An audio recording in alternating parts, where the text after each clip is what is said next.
Assalamualaikum warahmatullahi wabarakatuh. A'udzu billahi minasy syaithanir rajim. Bismillahirrahmanirrahim. Ya ayyuhalladzina amanu idza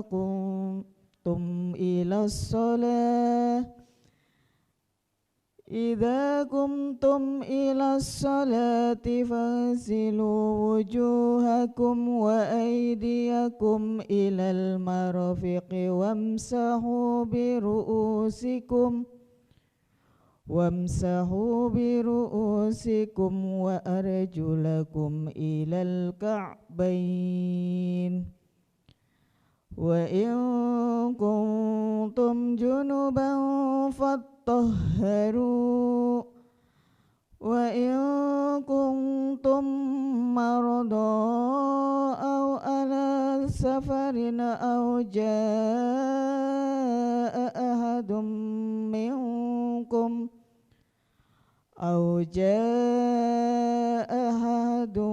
minkum minal ghaiti aw lamastumun nisaa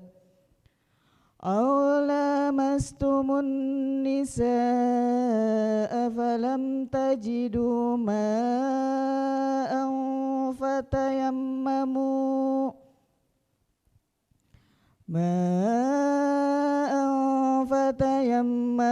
su'idan tayyiban famsahu biwujuhikum wa aydikum minhu ma yuridullahu liyaj'ala 'alaikum min harajin walakin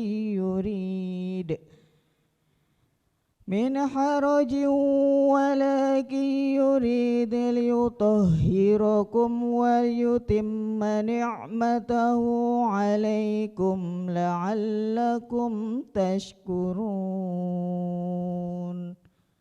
Sadaqallahul azim.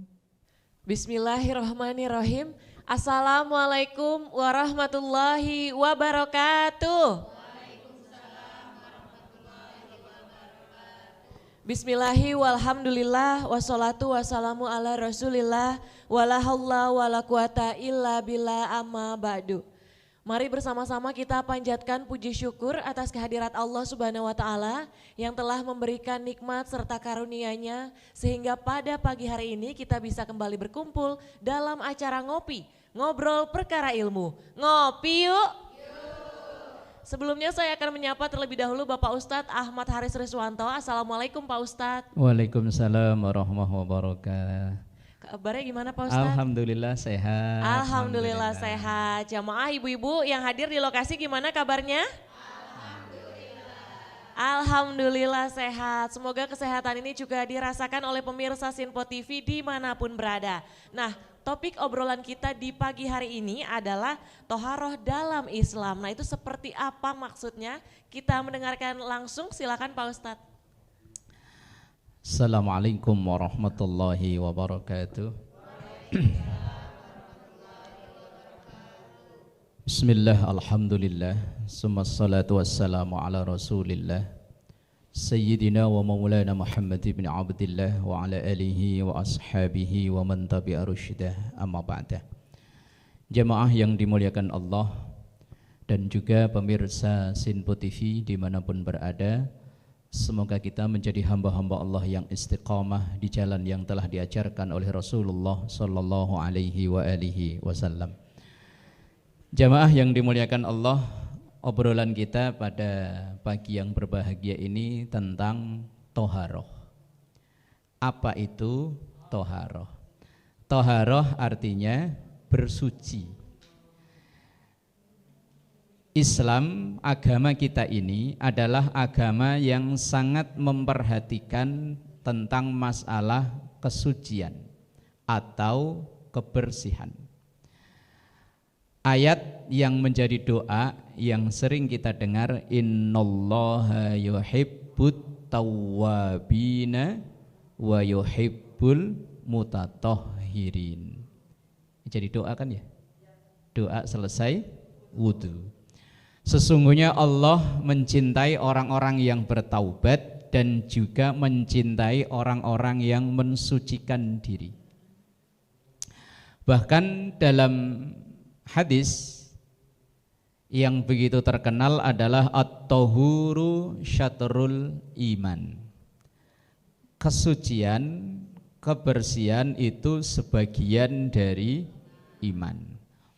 Atau dalam makalah atau pepatah yang mirip dengan ini, bahkan banyak orang mengira ini hadis padahal bukan, tapi memang artinya mirip, yaitu an-nadhafatu minal iman. Kalau hadisnya itu at-tahuru syatrul iman, kalau makalah yang bukan hadis itu an-nadhafatu minal iman. Artinya hampir sama, bahwa kebersihan, kesucian itu sebagian dari iman. Kalau kita ngaji salah satu cabang ilmu dalam Islam yaitu ilmu fikih, mulai dari yang tingkat dasar seperti misalnya mabadiul fiqhiyah, naik safinah, naik takrib, naik fathul qorib, naik terus sampai fathul wahab. Rata-rata bab awal membahas tentang babut toharoh, membahas tentang masalah bersuci. Ini menunjukkan betapa pentingnya masalah kebersihan dan kesucian itu. Tapi terkadang yang miris, yang menjadi kontradiktif adalah Islam agama Islam ini begitu memperhatikan tentang kebersihan dan kesucian, tapi kita sendiri sebagai umat Islam justru malah sebaliknya. Dengan mudahnya kadang kita habis makan sesuatu bungkusnya asal lempar. Kadang bulanan ditarikin iuran bayar sampah molor, sampai RT-nya nandain tuh si itu tuh kalau bayar sampah nggak pernah bayar, akhirnya sampahnya dibuntelin plastik sambil berangkat kerja dilempar di pinggir jalan. Kalau ditanya, Islam itu agamanya, kalau ditanya tentang hadis yang at-tahuru syatrul iman atau tentang an-nadhafatu minal iman, bahwa kebersihan sebagian dari iman, saya yakin orang itu tahu. Nah ini terkadang yang kontradiktif kan begitu. Sampai-sampai kadang orang yang di luar sana, orang di luar Islam ngeledekin kita ya gara-gara perilaku kita. Bahkan kadang yang miris itu atasnya tulisannya an-nadhafatu minal iman, bawahnya sampah berserakan di mana-mana. Itu kadang di sekolah, di pesantren, di fasilitas umum, atasnya tulisannya kebersihan sebagian dari iman, bawah ada putung rokok, ada bungkus makanan, ada macam-macam di situ. Lah ini loh yang harus jadi perhatian kita, sampai-sampai para ulama ahli fikih menempatkan toharoh sebagai bahasan utama yang pertama dibahas sebelum membahas sholat, zakat dan seterusnya. Lah lalu toharoh itu apa? Toharoh itu adalah secara umum artinya membersihkan diri, baik membersihkan diri secara hissiyah atau maknawiyah. Nah hissiyah dan maknawiyah itu seperti apa? Insya Allah nanti dilanjut di segmen berikutnya. Wallahu a'lam bishawab. Terima kasih Pak Ustadz, nanti usai jeda kita akan lanjut bahas terkait topik obrolan kita pada pagi hari ini yaitu toharoh dalam Islam. Tetap di Ngopi Yuk.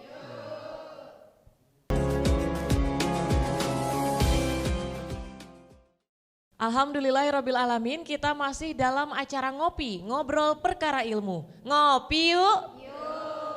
Sebelum dijelaskan lebih lanjut oleh Pak Ustadz Ahmad Haris Riswanto terkait dengan makna toharoh dalam Islam, kita buka dulu untuk sesi tanya jawab. Kita buka untuk 2 orang penanya, silakan sebutkan nama dan juga pertanyaannya. Assalamualaikum warahmatullahi wabarakatuh. Nama saya Rohaya, izin bertanya Pak Ustadz, mengapa toharoh disebut sebagai kunci diterimanya ibadah sholat? Mohon penjelasannya. Wassalamualaikum warahmatullahi wabarakatuh. Assalamualaikum warahmatullahi wabarakatuh. Nama saya Neta, izin bertanya ya Pak Ustadz, bagaimana kalau seseorang itu ragu apakah wudhunya itu batal atau tidak? Mohon penjelasannya. Wassalamualaikum warahmatullahi wabarakatuh. Waalaikumsalam warahmatullahi wabarakatuh. Sudah ada 2 orang penanya Pak Ustadz, tadi yang terakhir gimana kalau seorang itu ragu apakah wudhu lagi atau tidak ya tadi ya, wudhunya batal atau tidak. Kemudian yang pertanyaan pertama, mengapa toharo disebut sebagai kunci diterimanya ibadah sholat? Silahkan Pak Ustadz. Baik, jamaah yang dimuliakan Allah dan juga pemirsa Sinpo TV dimanapun berada. Yang pertama, kenapa bersuci toharoh itu menjadi kunci dari diterimanya ibadah kelanjutannya? Kalau dalam hal ini wudhu itu menjadi kunci diterimanya ibadah sholat. Karena sholat kita akan terhitung sah kalau wudhunya sah. Kalau wudhunya batal maka otomatis sholatnya batal. Kalau wudhunya tidak memenuhi syarat maka otomatis sholatnya pun sama. Lah untuk memperhatikan ketika kita wudhu jangan yang penting asal basah. Kita teliti ketika membasuh wajah, batasan atas yaitu tempat tumbuhnya rambut secara normal. Lah kalau botak sampai ke belakang ya enggak, pokoknya normalnya orang tumbuhnya rambut di sini ya di sini. Kemudian kalau ke bawah janggut, kanan kiri kuping. Ini kadang ada orang wudhu airnya cuma dilempar-lemparin doang. Yang sini sama sini enggak kena. Lah iya. Kemudian wudhu itu kan yang pokok cuma 4 kan. Wajah, tangan. Tangan harus sampai sikut. Kalau ibu yang hati-hati yang pakai baju kadang yang modelnya ditarik begini enggak bisa. Itu harus tetap sikut ini terkena air. Yang hati-hati lagi ibu biasanya kan suka miara kuku. Boleh dalam Islam enggak ada larangan. Tetapi kulit yang berada di bawah kuku yang bisa dipotong, ini kan kuku ada yang bisa dipotong, ada yang enggak. Kuku yang bisa dipotong itu kulit bawahnya harus terkena air. Lah kalau yang pakai itu apa namanya ini? Pewarna kuku. Imam Asy-Syaukani mengatakan kalau memang itu pewarna menghilangkan tekstur kuku maka harus dihilangkan. Tapi kalau pewarna itu tidak menghilangkan tekstur kuku biarkan saja, masih boleh. Jadi tidak ada larangan mewarnai kuku. Yang penting ketika wudhu hati-hati itu jenis cat kukunya seperti apa. Kemudian yang tadi kulit yang berada di bawah kuku. Kalau tangan mungkin gampang, tinggal diginiin air ngucur dari atas, dari keran. Tapi kalau yang kaki, misalnya nanti Agustusan ada kontes kuku kaki itu, dipiara panjangin, boleh. Yang penting ketika wudhu kulit yang berada di bawah kuku itu wajib terkena air. Ini teliti dalam wudhu. Kalau wudhunya sudah beres, insya Allah selanjutnya ibadah tinggal kelanjutannya. Ibarat kata kunci sudah kita pegang, kalau kuncinya bagus insya Allah buka lemarinya gampang. Lah kalau kuncinya rusak, wudhunya rusak, buka lemarinya susah. Bisa jadi malah nggak bisa kebuka itu. Maka hati-hati ketika wudhu. Belum lagi misalnya ketika sebelum wudhu yang kedatangan tamu bulanan yang wajib untuk mandi besar, ketika mandi ya hati-hati. Mandi itu rukunnya cuma 2, satu niat, yang kedua meratakan air ke seluruh tubuh tanpa terkecuali di bagian luar tubuh kita ini. Kalau masalah sampoan, masalah yang lain itu hanya pelengkap. Cuman kadang malah jadi ini makanya keramas. Padahal keramas itu bukan syarat. Yang penting pokoknya dari ujung atas sampai ujung kaki rata air sudah beres. Selanjutnya itu baru ibadah kelanjutannya. Lah makanya wudhu disebut sebagai kunci sahnya atau diterimanya sholat. Kemudian yang kedua, orang kalau ragu ketika wudhu, apakah wudhunya sudah batal atau belum? Kalau selama ini ibu yang lakukan apa? Wudhu lagi. Niatnya? Lah ya niatnya gimana? Nawaitu wudhu'a li raf'il hadasil asghari gitu ya. Ini yang bermasalah. Ketika kita ragu apakah wudhu kita sudah batal atau belum, maka hukumnya dikembalikan ke awal. Contoh umpama, kita sholat maghrib tentu udah punya wudhu untuk sholat maghrib tadi. Begitu habis maghrib mungkin di malam tertentu ibu baca yasin, baca tahlil, baca rotibul hadat, baca macam-macam. Terus kemudian ternyata selesai sebelum datang waktu isya, entah ibu mungkin ngeteh atau apa. Ketika datang isya timbul ragu, tadi wudhu saya sudah batal apa belum ya? Kalau itu yang terjadi maka dikembalikan ke awal. Awalnya tadi udah wudhu maghrib, maka yakinkan masih punya wudhu. Asal tidak yakin. Tapi kalau sudah yakin, tadi kedengar suara yang aneh gitu, atau suara aneh nggak kedengeran, cuman ada bau-bau yang khas, wanginya itu khas. Kita kan kenal kan, kalau punya kita kan kenal ya, wanginya kayak ini loh. Lah kalau udah yakin begitu udah batal. Tapi kalau belum, nggak yakin alias ragu, maka dikembalikan ke awal. Ragu wudhu batal atau belum, maka yakinkan belum, karena tadi udah punya wudhu ketika mau sholat maghrib. Yang jadi permasalahan kalau asal ngambil air wudhu, air banyak ini wudhu aja dah. Ketika kita wudhu rata-rata kita pakai niat liraf'il hadasil asghari, untuk menghilangkan hadas kecil. Lah kalau tadi kalau belum batal, apakah punya hadas kecil kita? Lah kok dihilangin? Nah makanya permasalahannya kan di situ. Ketika kita ragu, maka kembalikan ke posisi awal. Kalau memang posisi awal belum wudhu, misalnya baru bangun tidur terus mau sholat duhur, tadi saya udah wudhu apa belum ya? Ya udah tahu bangun tidur belum ngapain kok ya. Ya kembalikan ke awal, berarti belum wudhu. Lah kalau kita misalnya habis maghrib sampai ke isya, agak ngantuk-ngantuk wudhu tapi belum batal, itu bukan wudhu, namanya tajdidul wudhu, memperbaharui wudhu. Niatnya bukan liraf'il hadasil asghari, bukan, niatnya litajdidil wudhu. Kalau bahasa gampang pakai bahasa kita, bahasa Indonesia, wong kita orang Indonesia, kecuali orang Arab ya pakai Arab. Saya niat memperbaharui wudhu sunnah karena Allah Ta'ala, bukan fardu, bukan. Itu misalnya kalau kita belum batal tapi kok ngantuk, biar seger wudhu lagi boleh, tapi itu namanya tajdidul wudhu, memperbaharui wudhu. Kalau wudhu hukumnya wajib, memperbaharui wudhu hukumnya sunnah. Maka kita niatnya, kalau bahasa kita, saya niat untuk memperbaharui wudhu sunnah karena Allah Ta'ala.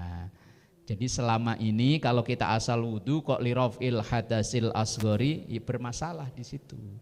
Maka pentingnya kita terus menambah ilmu pengetahuan ya seperti ini. Jangan sampai kita ibadah udah kita jalani bertahun-tahun tapi ternyata tidak tepat. Wallahu a'lam bishawab. Terima kasih Pak Ustadz, semoga tadi pertanyaannya sudah terjawab. Kita akan kembali usai jeda ngobrol lagi terkait dengan toharoh dalam Islam. Tetap di Ngopi Yuk.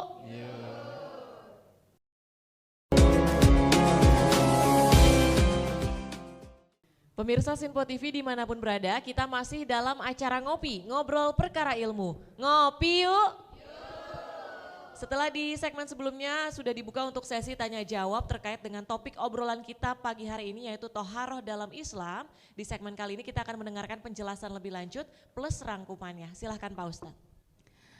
Baik jamaah yang dimuliakan Allah dan pemirsa Sinpo TV dimanapun berada, bahwa tadi di segmen sebelumnya kita sudah berbicara tentang toharoh.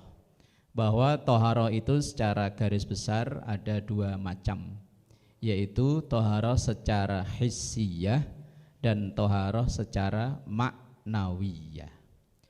Secara hissiyah yaitu toharoh secara nyata, yaitu dengan kita mandi, wudu atau sebagai pengganti wudu tayamum. Dengan menggunakan air, kalau air tidak ada sebagai penggantinya dengan debu, yaitu untuk tayamum.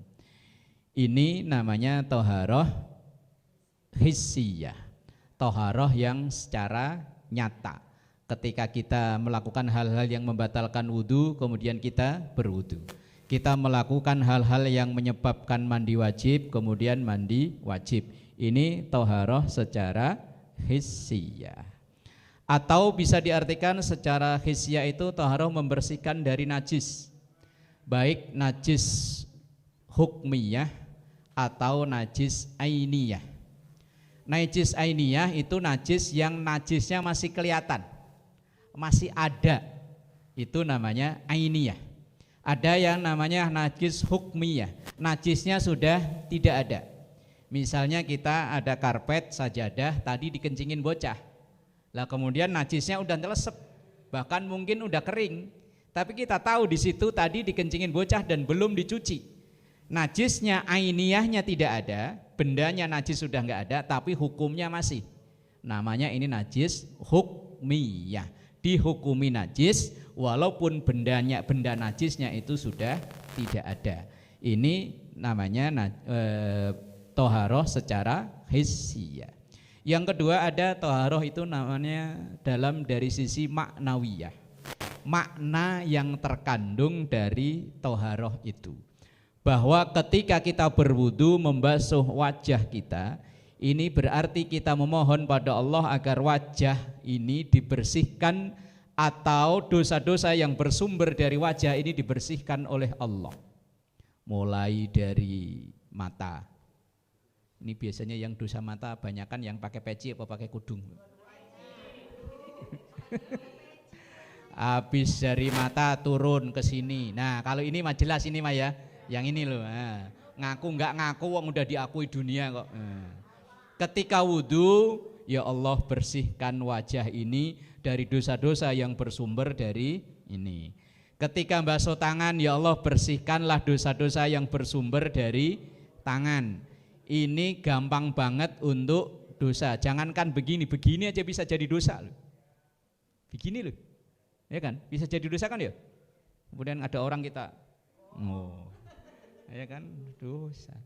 Ini selesai terus kemudian kita basuh sebagian wajah di sini. Orang bilang otak adanya di sini. Lah maka kita mohon pada Allah agar otak kita ini dibersihkan dari mikirin hal-hal yang tidak benar. Kemudian setelah itu basuh kaki. Kita mohon pada Allah agar dibersihkan dari dosa-dosa yang berawal dari kaki. Wong kadang kaki ini kalau diajak jalan ke tempat baik kadang berat. Alasannya ada aja, Bu ngaji aduh asam urat. Bu ngaji aduh kumat sleo, giliran diajak karaokean yuk jalan. Kita mohon pada Allah, ini namanya toharoh secara maknawiyah, atau yang lebih dengan bahasa lain kita membersihkan diri ini dari segala kotoran yang ada dalam pikiran dan hati kita dan badan kita. Bukan kotoran secara fisik loh ya, yang non fisik. Dari pikiran, dari hati, sifat sombong, ujub dan lain sebagainya. Ini disebut dengan toharoh. Dan Allah sangat cinta, yuhibbut tawwabina wa yuhibbul mutatahhirin. Wallahu a'lam bissawab. Terima kasih Pak Ustadz, semoga topik obrolan kita pada pagi hari ini terkait toharoh dalam Islam ini bisa bermanfaat bagi seluruh pemirsa Sinpo TV dimanapun berada. Saya Tiara Dianti mewakili kerabat kerja yang bertugas pamit undur diri. Terima kasih. Wassalamualaikum warahmatullahi wabarakatuh. Waalaikumsalam. Nastaghfirullahaladzim laqal ma'bud ya dzal jalali wal ikram. Bismillahirrahmanirrahim. Alhamdulillahi rabbil alamin. Allahumma salli ala sayyidina Muhammad wa ala ali sayyidina Muhammad. Rabbana zalamna anfusana wa illam taghfir lana wa tarhamna lanakunanna minal khasirin. Rabbana atina fid dunya hasanah wa fil akhirati hasanah wa qina adzabannar. Walhamdulillahi rabbil alamin. Wassalamualaikum warahmatullahi wabarakatuh. Astaghfirullah Rabbal baraya Astaghfirullah minal khataaya Astaghfirullah Rabbal baraya Astaghfirullah minal khataaya